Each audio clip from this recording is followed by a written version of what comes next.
Hello and good evening or good morning, perhaps good afternoon, good whatever time it is.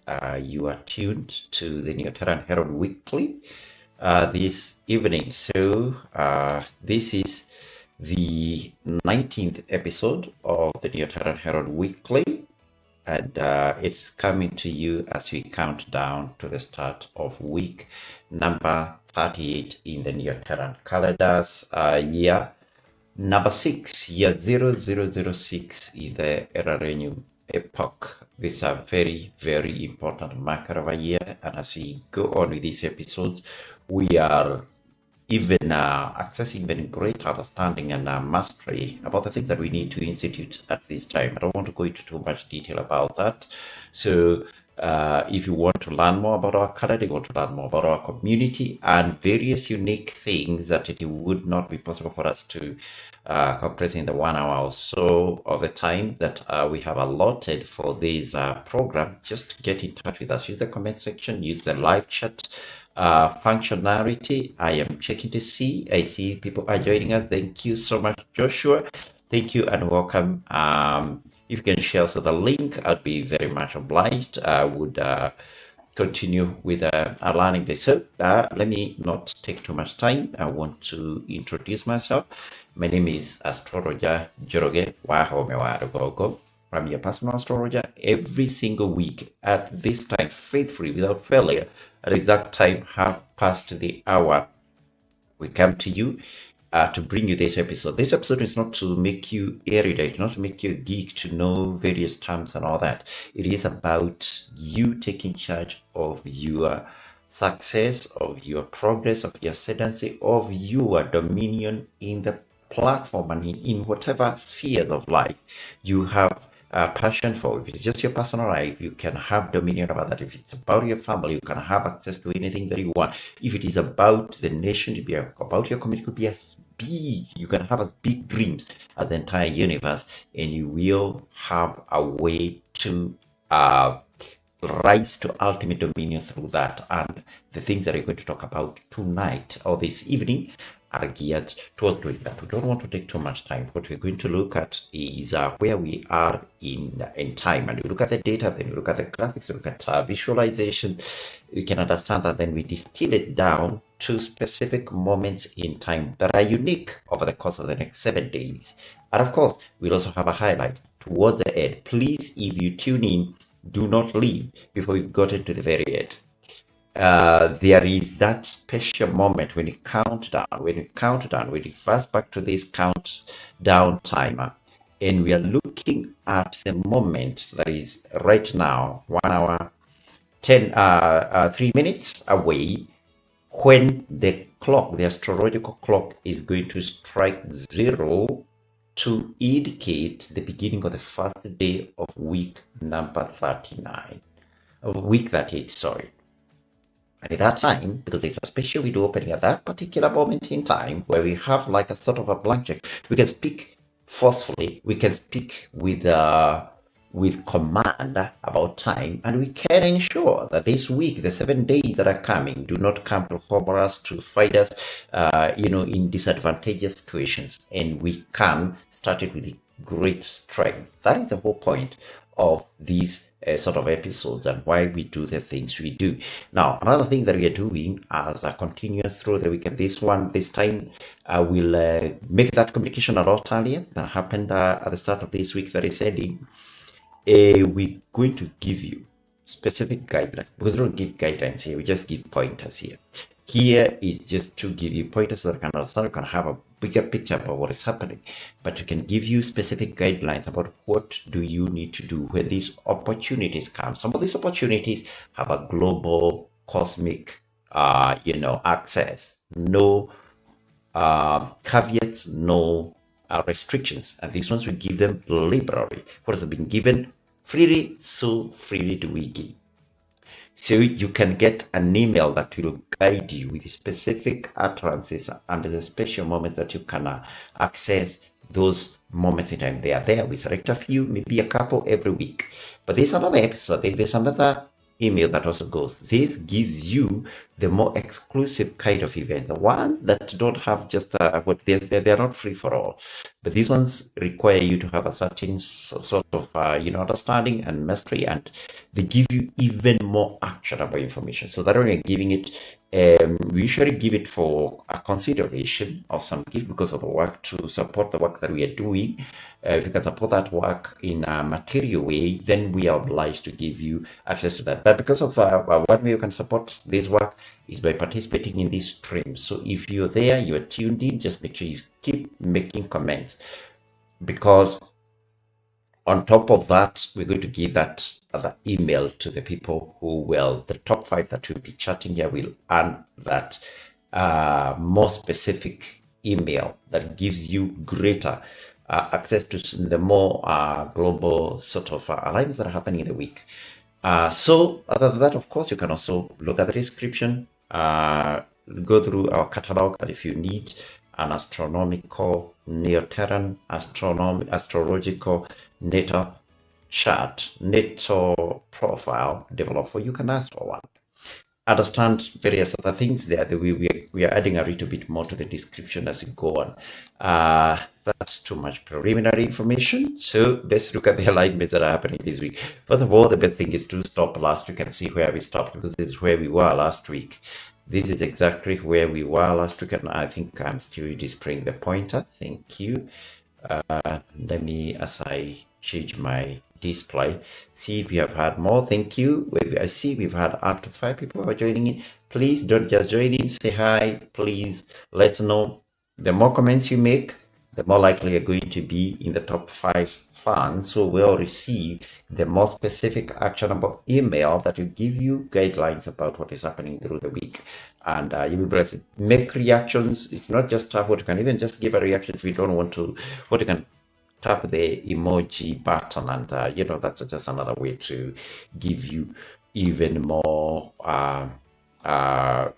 even more persuasive participation. Thank you so much for everyone that is joining us. So this is where we were last week at the end of week, at the middle of week number 37, and these are the specific alignments that were there. These ones that don't, this is just by the way the planets were arranged. And if I can use my pointer to just give an indication of what I'm talking about these planets in the order from the most, standardized planet, which is the sun. It gives us standards about how we divide the heavens. That's a pointer to how the heavens are divided. The sun points to a cosmic construct that is much deeper than the stars themselves. People from ancient times understood the stars to be the standard, but the sun is not the standard. It points up to a higher standard. The sun is so consistent, is so unchanging, so it points up to a deeper reality, and that is how we manage to divide the heavens into various houses, and we know what each one signifies as the seasons change, and the other planets follow suit, especially in what we call their tropical cycles. But the tropical cycles of the other planets don't make any sense without following the sun. That's why the sun is the foremost of the planets. And then we go up to the 16th, the planet, which is a planetary point, the ascending node of the lunar node.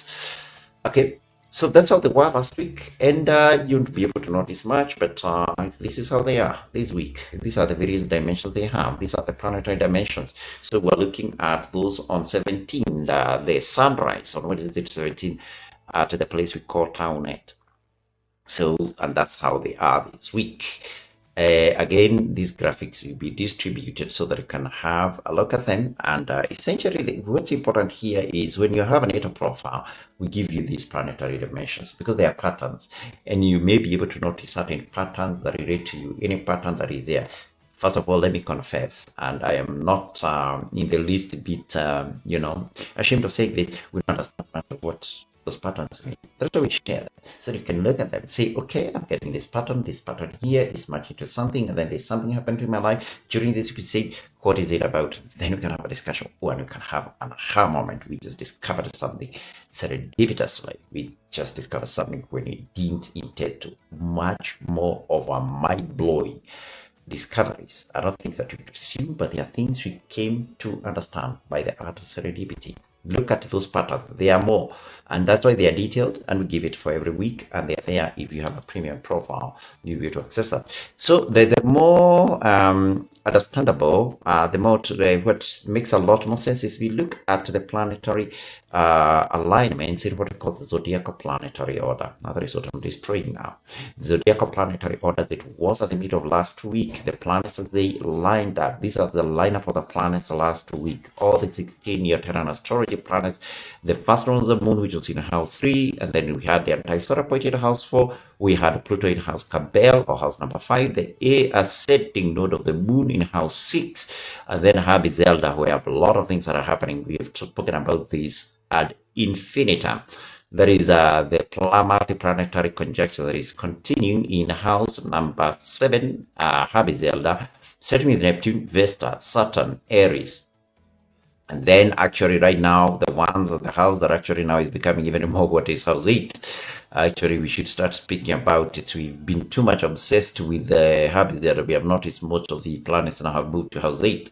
Like, as you can see, Aries, which is already at the border point between house 9 and house 8 and 7, and Happy Zelda is there. We have Mars in house 8. We have Ceres just exiting to house 9. We have Uranus also. That there. We remember the Ceres and Uranus were in conjunction just the other day. Then we have the Sun, well, in the midway point. I think it's it's just at the entry point. No, this was last week, actually, of course. Oh, that was how they were last week. Let's look at what they are like this week. This is the planetary order. The moon is no longer at the very beginning. Now it's well underway.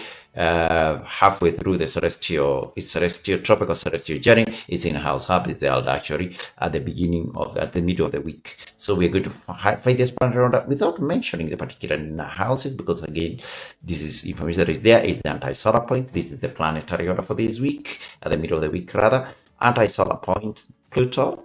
There's lunar ascending node, planet Neptune, the moon, minor planet Vesta, major planet Saturn, minor planet Aries, major planet Mars, minor planet Uranus, minor planet Ceres, the Sun, major planet Mercury, major planet Jupiter, major planet Venus, and the planetary celestial point, the DC node.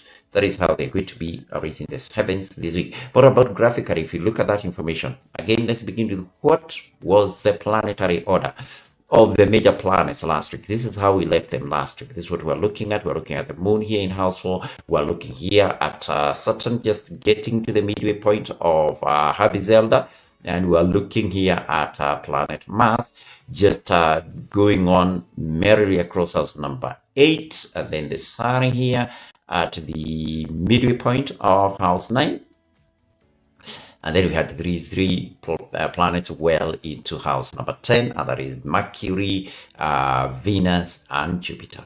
So that's still there. So what about this week? And I want to first of all check the comment section. If there's somebody, thank you so much for everybody. We have such a merry group of Neoterics. I'm very, very happy to see each and every one of you. I see we have Puris, we have Faith, we have Jesse, we have Frasha, and we have Fidelis. Welcome every one of you. Much obliged. The others, please continue. But remember, we have a contest. You are top 5 other fans.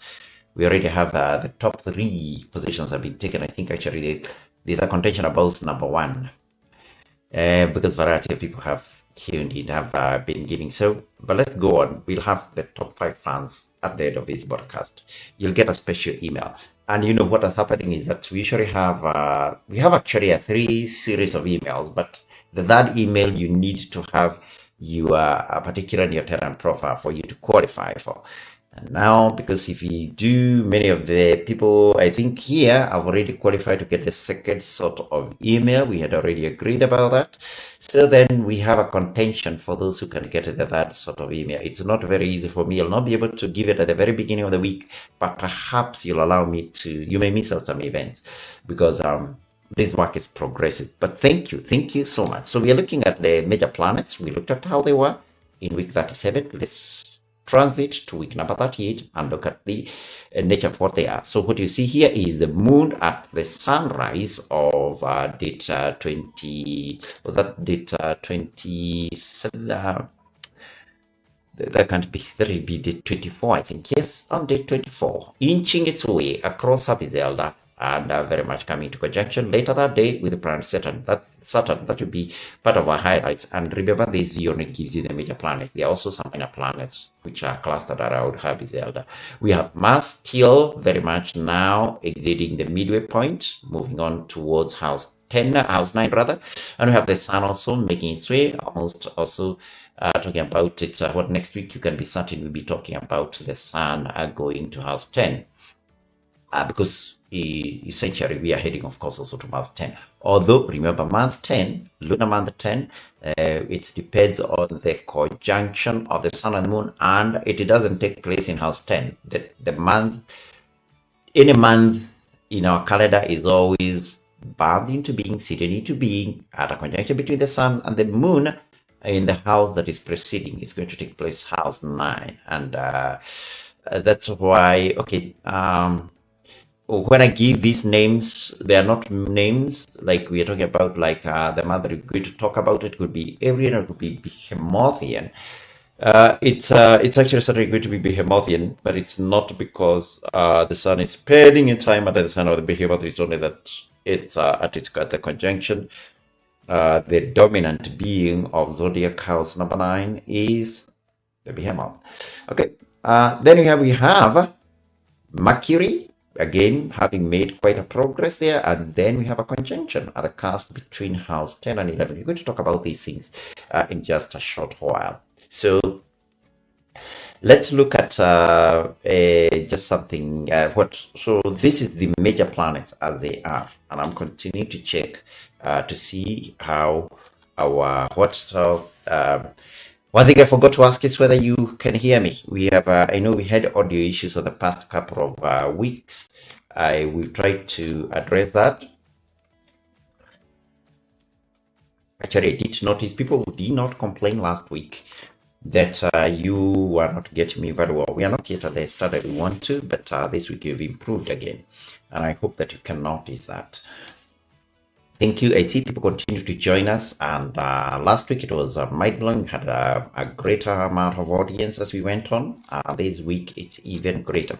Now let's look at the minor planets. Minor planets are not because they are of no importance, but actually it's because their work is not primarily creative. They don't have the primary creative authority about any facet of our lives.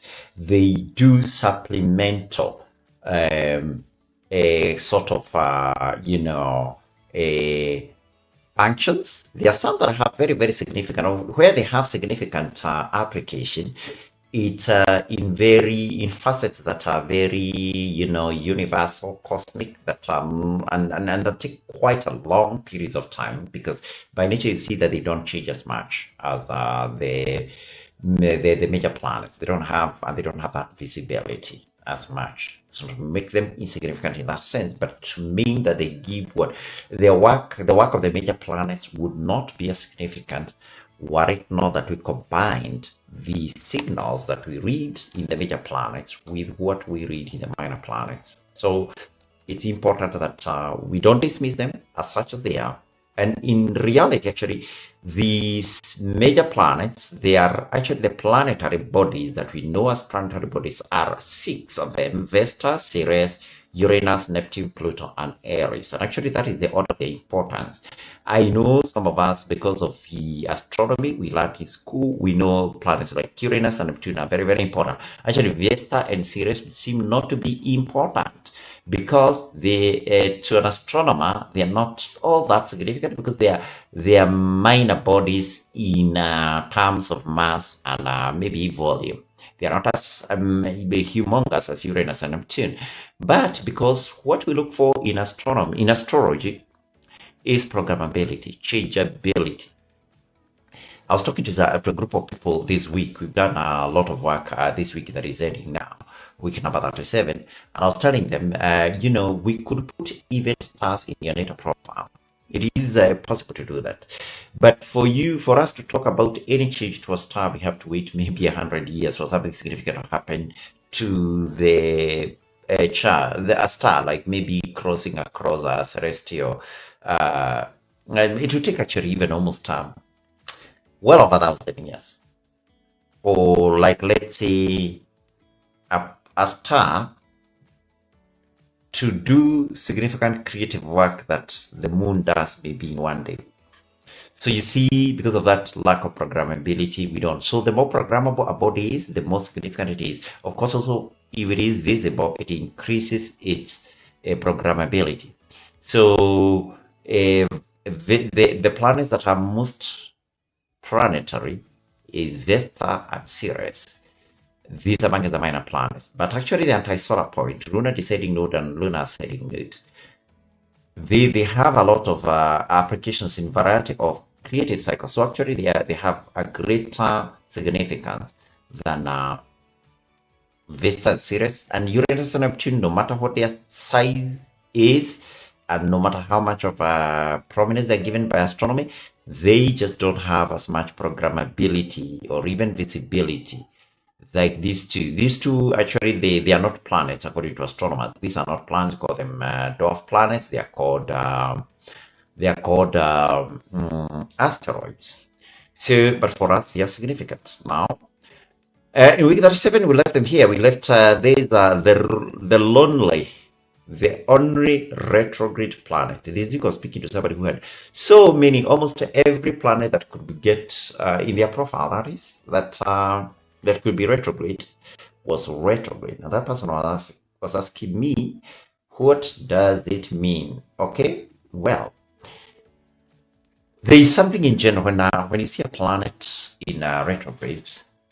The most basic, primary, preliminary understanding, foundational understanding is that the pointers that it's giving you is sort of not in the normal continuum of time, because when you're living through time, time moves in prograde. That is how we understand, because the sun will always move across chronological time, astrological time, in prograde fashion. So there's as the primary marker of time, that is. So when these other planets go and don't follow that progressive way of moving forward through time, it sort of gives you like a fork in the road. It gives you a way of moving outside the normal flow of timeline, and you can use that to traverse to a limited degree, let me be clear, to the past and to the future. That is one way of understanding astrology. So somebody with that pattern gives them more flexibility, not to be limited to normal progress of things. Sometimes they may have access, they may be able to move across time in a much more effective way. And I'm talking about this in a creative manner, about changing something and correcting things in the past, or anticipating things that are going to happen in the future. So that's just one way of understanding that sort of concept. So again, as I say, this is week number 37, not week 38. It's not the week we are talking, we are here to talk about, and which is about to start in just over 43 minutes from now. So here, these are the planetary bodies that were in conjunction, I think, the other week, but so beginning week number 37, they were no longer in conjunction, but here we do see there's a conjunction that is happening, that did happen as we began week number 37. So is it continuing this week? Let's see. When we move over here, and here we don't see any planetary bodies, at least when we restrict our perspective to the minor planets, we don't see any that are in exact alignment with each other. Not exact alignment, call it the perfect alignment. Sometimes there are words that we are still speaking about, like what do you mean by perfect or exact? And we're going to deal with that when we look at the highlights this week. Actually, there's something very, very special about the highlights this week. That is the next section we are coming into in no more than just maybe 10 minutes time. So that conjunction has been broken because Ceres is one of the, alongside with Vesta here, I think Vesta is this one, they are the ones that move a lot more. And of course the anti-solar point. The solar point is the quickest of the minor planets because it moves the same speed with the sun. The sun is about the that or the fourth most transient planet in the celestial heavens. So this moves a lot faster. That is followed by Vesta and Ceres. So if you look across a week, if you move to week 37, there you are, week 38.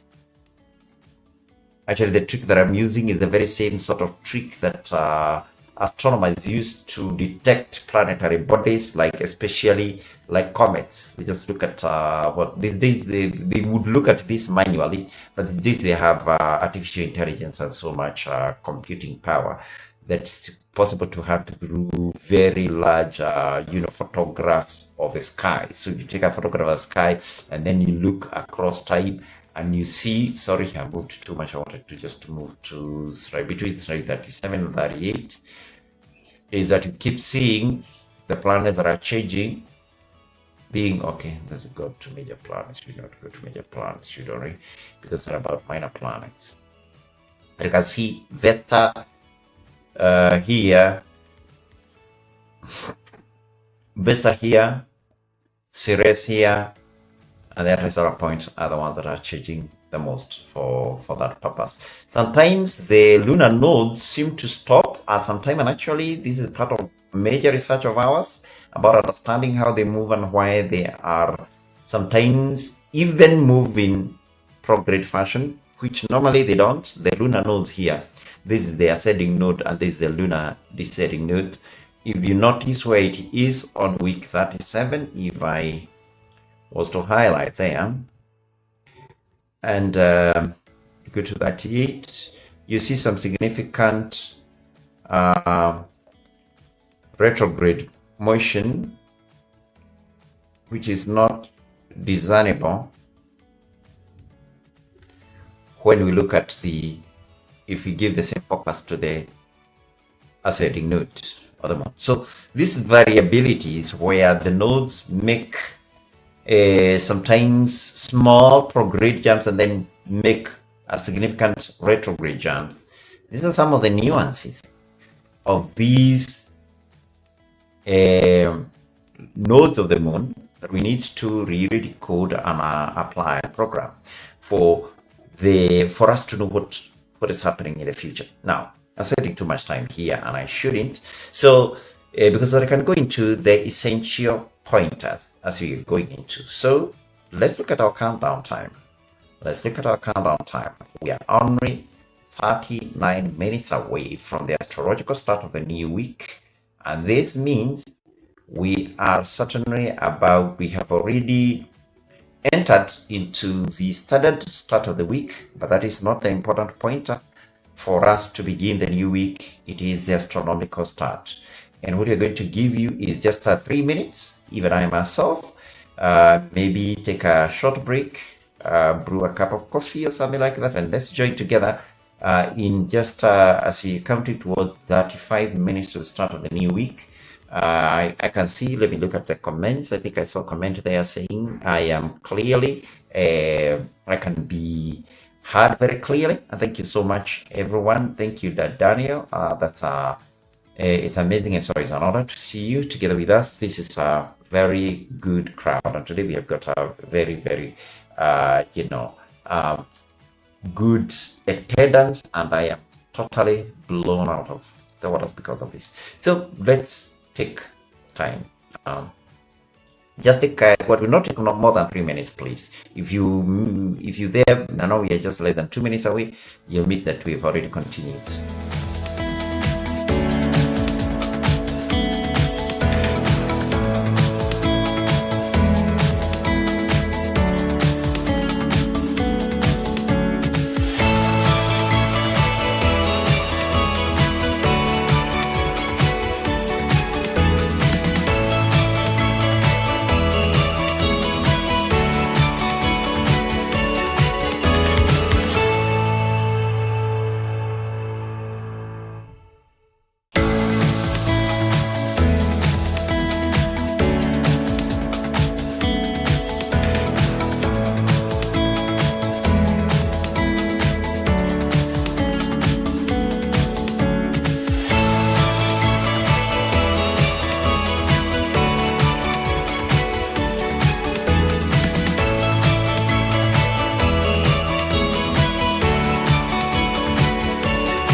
Welcome back. Welcome back. We're just in time, and I don't want to take more time. I want us to go look at now the highlights of the week.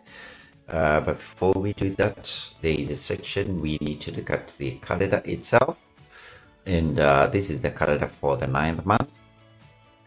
And of course, this is week number 38, starting on date 21st. That is where we have already entered in the standard clock. And in the astrological clock, we just 35 minutes away from making that transition. So on Monday, 22nd, 23rd on Tuesday, 24th on Wednesday, 25th on Thursday, Friday the 26th, and 27th on Saturday. Those are the 7 days we are concerned about. Anything taking place after the sunset is of significance to ourselves. We cannot be able to map, of course, every astrological occurrence that is happening across the next few hours, across all the cycles that happen that are of cosmic or creative importance. So that is why we look at highlights. We just look at the major, most significant, most actionable moments across that week, across the astrological week. Now, this is something that has become very, very consistent, and that is the multi-planetary conjunction in Habizelda is continuing. And we see planet Vesta and Saturn starting this week in perfect conjunction. Now, I brought what I wanted to highlight is that we've been using the puppet to just give highlight to the significant terms. And what we're doing, because when you talk about highlights, there are two natures of them. You can talk about aspects, or you can talk about transits. So anything that you see highlighted in red is a transit or an aspect. And that aspect could have significance in a global sense. It could be of good. It could also just be significant in a personal or grouping sense. Or rather, that is a group of people who have a particular identity may have that, it could be very, very personal. And those are the things that we need to look at that give us indicators about what is happening, and that is the motions, the usually changes in alignments that give us what a programmability to either speak in certain fashion, to expect to be able to harness certain provision, or to exert certain kind of influence. So the perfect conjunction, we've already described it, where planets are separated by no more than 10 degrees, 3 degrees of arc in the celestial heavens. And this is the conjunctions we're unable to illustrate in the planetary graphics, because of course Vesta is a minor planet, appears in its own graphic, and Saturn is a major planet. But this conjunction is actually happening right now. It's about, I think from my calculations, about 30 or so minutes ago. So that's a perfect conjunction usually starts, it's not inexact, and that is what we're talking about. But there's something very, very important that is also happening this Wednesday. Wednesday, the 24th of the 9th month, is that we see the moon joining the perfect conjunction. The moon is usually so changeable, so giving us so many accesses, that the only out of aspects that take about 6 different patterns, you only consider 2 patterns as significant. That is conjunctions and oppositions, and that is going to happen on Wednesday. It's a major indicator. Wednesday actually is a very, very important astrological day, as you're going to see soon. Now, the perfect conjunction is not exact, especially throughout this week, but the exact alignment, where they'll not have no more, they'll be at 0 degrees, the very same exact alignment up to the second will happen in week 39. So it's something to look at. I'm not telling you the time or the day that it will happen, but sometime in the week that is going to start at a time like now next week. And we see Neptune and Aries continue to be in house and host conjunction again Habizelda. So this is something just still going on in Habizelda, in house Habizelda, in the Neoteran celestial house Habizelda. Again, what you see is that every single week there is significant differences in this kind of a conjunction that is there. that multi-planetary conjunction in Habit Zelda. Habit Zelda is a very, very important house for us this year because it's also the beginning of its indication of where the priestry or legacy energy that we need for our purposes is domiciled within Habit Zelda. Of course, that is because of the indicator that is called Saturn. And those are the major astronomical highlights to do with this planetary conjunction in Habit Zelda. Other important astrological highlights is this conjunction, perfect conjunction of Venus and Jupiter. It begins or it attains exactitude on 24th of the 9th month. That is Wednesday. This Wednesday, I think Wednesday is an important day, very, very important. So many things happening in the middle of the week. And this is happening at the cusp. The cusp is the joining, is like the division between two celestial houses, house number 10 and house 11. Okay? So we're going to see more, but that means also the two planets are actually making that transition. And this transition, especially when it comes to Jupiter, is essential because this celestial transit, house transit for Jupiter only happens once a year. So this is the only time Jupiter has come to change house. And that is significant in a way.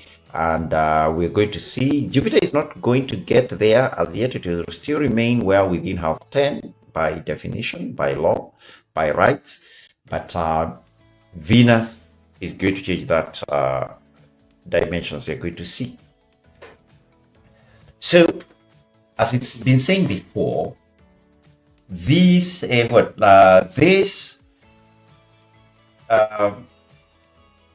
description of planet Venus is not complete until we know the direction it's moving and how well related it is to the Sun. That is central to its identity. It is actually so central that even in ancient communities, when Venus changed from being ultrasolar to infrasolar, it was considered an altogether different planet. That is why you'll find in ancient writings talking about the morning star and the evening star. There are two different planetary bodies, and because you hear about the bright evening star or the bright morning star. The Venus is the one that is a bright morning star. It is the brightest actually star in the celestial heavens, and it's entering, or rather, it's a change. This description is very, very essential. Now, something actually I mentioned in passing last week, because these are very bright major planet Venus and Jupiter.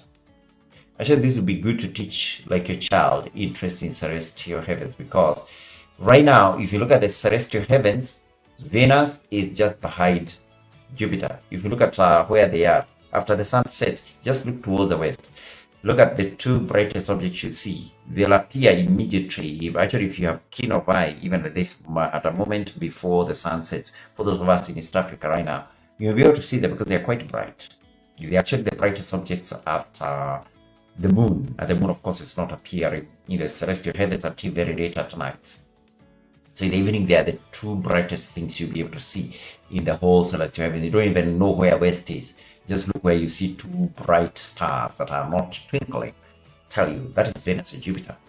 And if you observe them over the next few days up until Wednesday, you see Venus comes closer to Jupiter every single evening. And then by Venus, the point is at this time, they are not like in exact alignment, because I think Venus is a little bit to the south and Jupiter is to the north. It could be the other way around. They'll pass each other with quite a little bit of a margin, but they will be quite close. But you will see Venus overtaking Jupiter. So that if you look at sunset on Wednesday, they'll be almost aligned together. But when you're checking on Thursday and Friday, you'll see clearly. Today, if you look at this conjunction, you see the planet that is brighter is behind.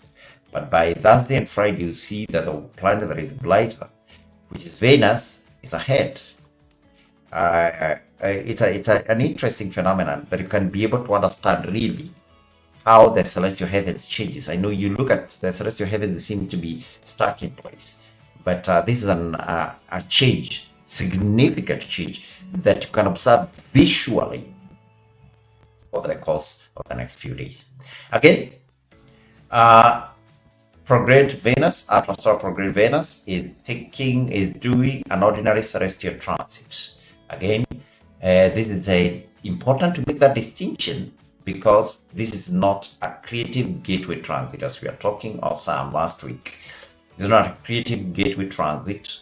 We talk about a creative gateway transit with the moon, but not with Venus, because the one that planet Venus underwent some few weeks ago, whether it's 3 or so, when it entered house 10, that was the creative gateway transit into house 10.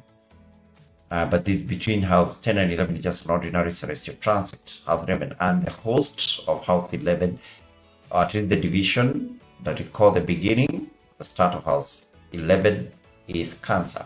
And this is taking the place the next day. And it's taking place, or they are still conjoined, but Jupiter will only be close enough to house 11 to harness to have significant effect on the host Cancer, but it will not change host. It will still be under the behemoth in a house. No, it's Gemini, the twins, the birthing twins, or the birthing couple of house 10. Gemini. So this is taking place on Friday. I want to check and see how far we are. We are 23 minutes away. Now, one of the things you notice is that we have not talked about. We talked about just essentially 3 alignments or transits that are happening. One of them is a complex one, as you'll be noticing. And then these 2, just 3 significant alignments to do with the entire celestial heavens for the week. As you see, most of the creative doorways and access that are being given this week are coming through the moon. And we have a much greater table till you holding back your breath, because everything that is happening with the moon is like it's happening this week. It's important to look at that. When you talk about the moons, that's why we devote a whole page and a significant amount of time, like half of what we talk about has to do with the moon, because the moon is the most programmable planet when it comes to understanding creative methods in time. It's such a tragedy when you find people who regard the moon as insignificant, and you see calendric system that totally devote the moon to a non-entity, but it's not. The moon has 3 creative cycles. The most significant one, the one that embodies it, the one that has much of the access, is the synodic one. As you can see, there's something happening in the synodic one. Then there is one that is changeable, the tropical cycle, the one that is modeled upon the sun. It's also significant, but of secondary importance to the synodic one. As you can see, most of the changes happening there. And then you have an even more hidden one called the draconic cycle of the moon. So you can even think about the sidereal one, so talking about 4, but these are the creative cycles we believe. And as you can see throughout this week, there are significant things happening, significant, major, not even significant, but major transits and alignments happening on all 3 cycles. We begin with the one that is taking place within that base day that is starting, and that is the lunar AC node transit. So it is the alignment. It's what you could even call it a conjunction. Could call it a conjunction, but you call it a transit because it's a point. That transit is happening on this day that is beginning in that's already begun in the standard fashion, and it's about to begin in the astrological sense in just a few minutes time. So the lunar ascending node, we know it's in house 6, inching its way towards Cabal. They'll be aligned together over the course of the next 24 hours. This is not a direct, but it's not going to be contained. If you want to learn more, unfortunately, it's not in any one of the 2 emails that I'll be sending. This one will be in the main email, the free email, because it's in the synodic cycle. We talk about it all the time, and that is the moon attaining its third quarter transit. We are 19 minutes away. We'll have plenty of time to speak. Remember, we are building up. We are building up to this moment. If I can just illustrate this, we are building up towards this moment when the clock is going to strike 0 in the astrological sense. Atonement tell us, yeah, it's time for you to speak to program the new week, and we'll do it like there were no caveats today. And only those people who join us. So please do stick around for the next 19 minutes. And something that is about to take place in 19 minutes, just tell it or tell them, the person, to just hold on, because that will be a significant moment for your creative purpose over the next 7 days as we speak. So that is the third quarter. If I go back to the graphic that shows us the alignments of the moon, and this is happening on Monday. That is a day from what? This is something significant. This one you can will give you access to. Then we have some other ones that these ones are they are on the tropical cycle, and this tropical cycle is not entirely free for everybody. We would ideally prefer you to have a profile, but even if you don't have a profile, we can still be able to give you some guidance about how to take place. This is in the second email that will go out, and if you are in the top 5, you'll enjoy this, or you had already gained access to that to decide that second email. Thank you. So many of these, you see, they are aspects, not transits. The tropical cycle, we talked about a transit in the tropical cycle of last 1 week, but on Wednesday in Habes Elder, this is what's happening, and the neighborhood of Habes Elder. These are the planetary gate conjunctions. First with Neptune, Vesta, and Saturn. All this takes place on Wednesday. All of this takes place on Wednesday. Then on Friday, we have a conjunction with Planetaris. Now, I've left this other one. This is on the tropical cycle. This is on the tropical cycle, and it's the opposite of a star still that we were observing last week. It's almost opposite, but it's essential. It's the creative gateway transit into celestial house number 7, Habes Elder, for the moon. It is creatively equivalent to the event that we're talking of not too many days ago on the 7th month, that coincided, that gave us an indication of when we can celebrate Passover. So, but this of course is with relation to the moon. Again, this is not open to everyone because on the tropical cycle, not on the synodic cycle, but it will be in that second email. So these are the significant events happening with the moon. All these conjunctions, they are essential. They have certain indications for us. We are 13 minutes away. We are 13 minutes away from the point where we can, actually 16 minutes away, sorry. I said 13 minutes away. We are 16 minutes away from the astrological start of the new month. I want you to psych yourself up. I want you to psych yourself up. I want you to have as much creative enforcement authority to speak to this moment that is coming. It's special. That's why we count down towards it. We are building up towards that moment. We are making ourselves as readily to speak with authority and with full,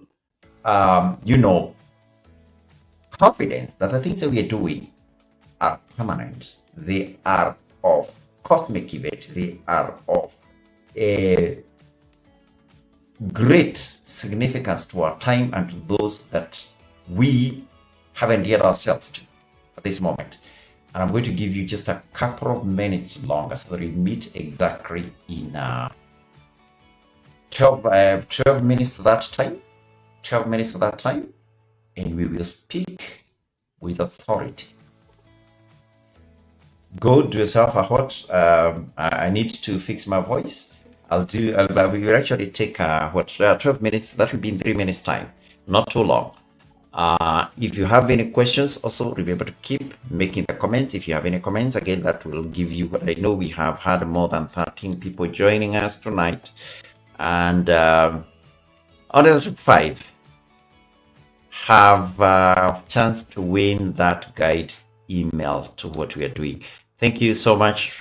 Do not go away. Do not go away. Just take a break, grab a drink or a snack, and let us come back to enjoy that moment together, to enforce that moment together.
Thank you so much. Thank you for taking your time back. I'm refreshed. I feel psyched up. I know this is the most significant time you have spoken to bless and to program a new week. So set yourself up. You don't need to face a particular direction because it's not happening with a particular rest your gateway in our time. You just need to be comfortable enough. Never, when the clock ticks down to exactly 0, we will speak to say, it is great, it is good, it's amazing, it is incomparably consequential in our sight. It is dash adjective in our sight. Remember, that is just what you're going to do, and make sure you have you spoken to that moment. And the more enthusiasm, the greater the excitement, the greater the vibrational energy you're going to feed into that moment. It will have repercussions across the week for you. So we are now speaking. We start here at the cusp of entry into the 30th week of the Neoteran calendar, and we are speaking to make this the most consequential, the most significant, the most profound of the weeks that you have lived through. These 7 days have not had a predecessor in their significance since creation of time and since the beginning of this epoch. And we are speaking it, knowing that it is upon to us the extent, the measure, the number, and the size and the significance of every moment that we passed through. And I am speaking consciously, thinking about all the programs that I have set up in my own mind, the various meetings and the various appointments and the various agreements that we have with other parties for ourselves and for the advancement of what we stand for, making our presence, our stand, our perspective, and even the cultural unfolding of the patterns that we have invested our time to make significant, to be the most effectual in time. We are entering into this week with great boldness. We are entering it with a swagger, with a feel of defiance about the ultimate establishment of our things, of our businesses, of our families, of our enterprises, of our everything that we hold special and significant for ourselves and in ourselves. And I know these blessed ones, these loved ones, these neoteric people, these who have chosen to take the bold steps and taste of the blessings and the joys of ages that are to come, ages that have not been instituted even astronomically, but we have chosen to give ourselves into that enjoyment.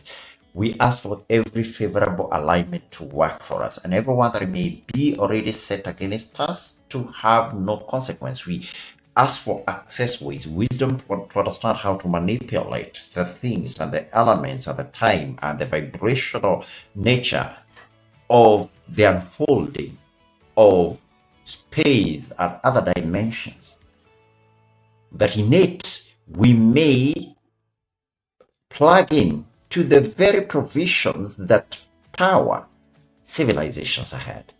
We have read, we have heard of, and we have witnessed of greatness, but this time is for us, is for the others, for others to stand, to behold who we are becoming, who we are at this point in time. These colossuses, these beings of cosmic significance, not only in the realm of men and temporal and those who are of mortal significance, but amongst the assemblage of divine sons, divine councils. We have access to every form of wealth, every form of a manifestational energy is accessed to us. We speak to the enterprises that we are doing, the business ideas that we are advancing in the marketplace, the perspectives that we have conceived of and we have put down in paper and in spreadsheets and all other forms of electronic representation, that they will be regarded as special, as significant, as of utterly new conceptualization. And I advance our cause. I speak blessedness. I speak revitalization. I speak vitality in our productive elements, in our loins and wombs, in the manhoods and womanhoods. Every concept that is able to give us access, to harness, and to enforce and express our desires is heretofore empowered.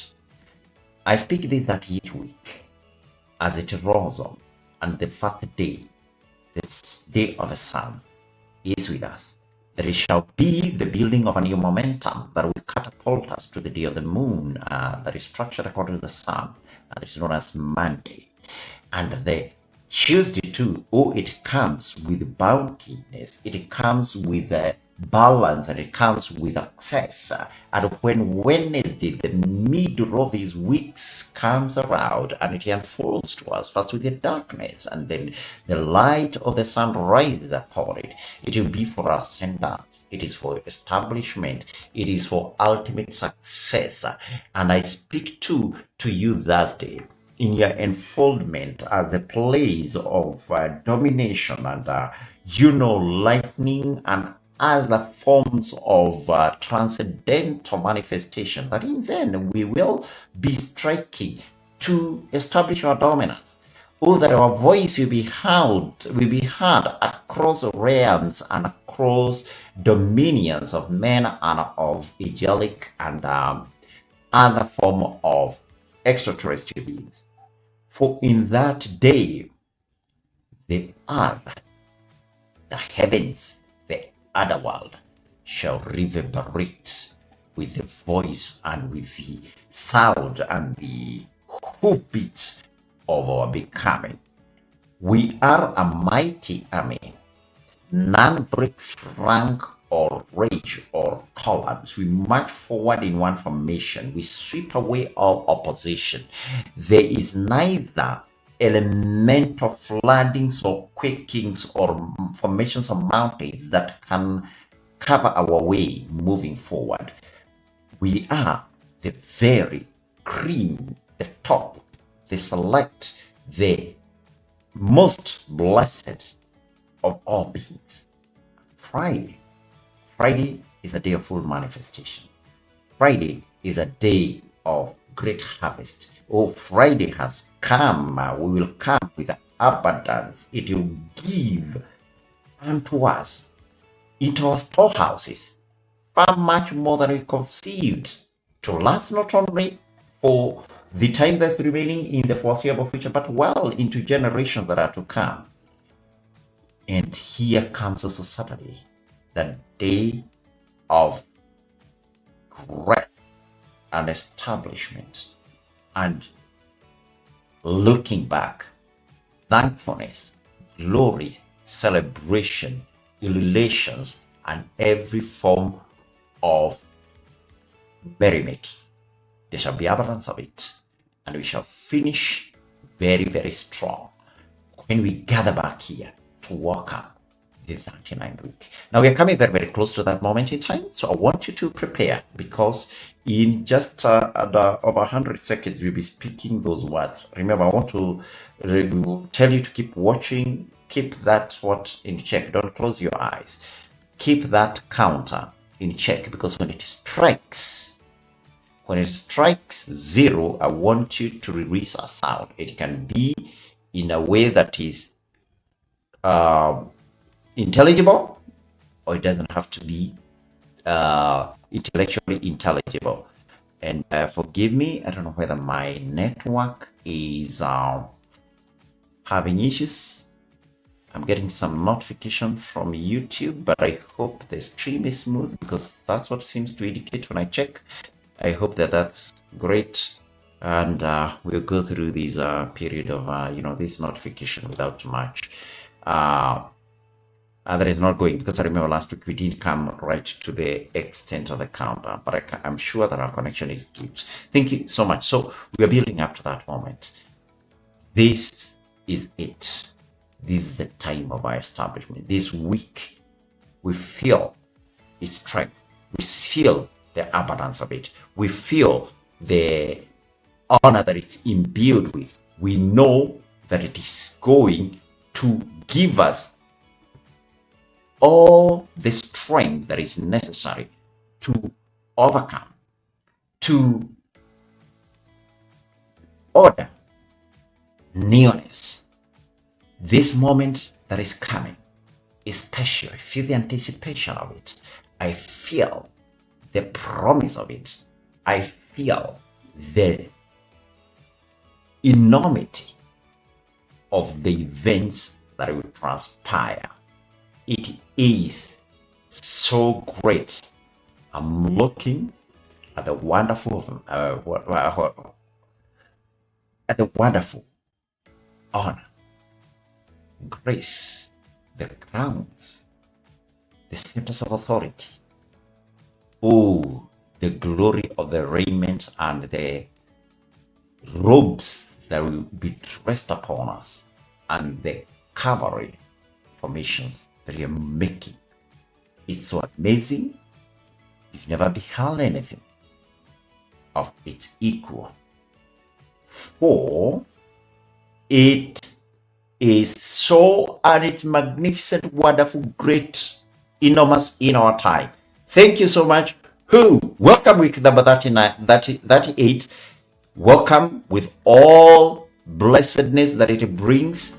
We have spoken those words, and those words have effect, and they will culminate in greater blessings that even we have mentioned over the past few minutes to program the new week. Your week is word of success. Don't hesitate to do anything. Don't hesitate to venture into anything that you have set yourself a heart to, but look for also for the moment that will guide you into even more specific words that you can speak to program your week. Week number 38 has officially started, and this week of dominance and establishment is yours to explore, to make use of. These are new, fresh 7 days that you can have miracles upon miracles and new conceptualization of who you are.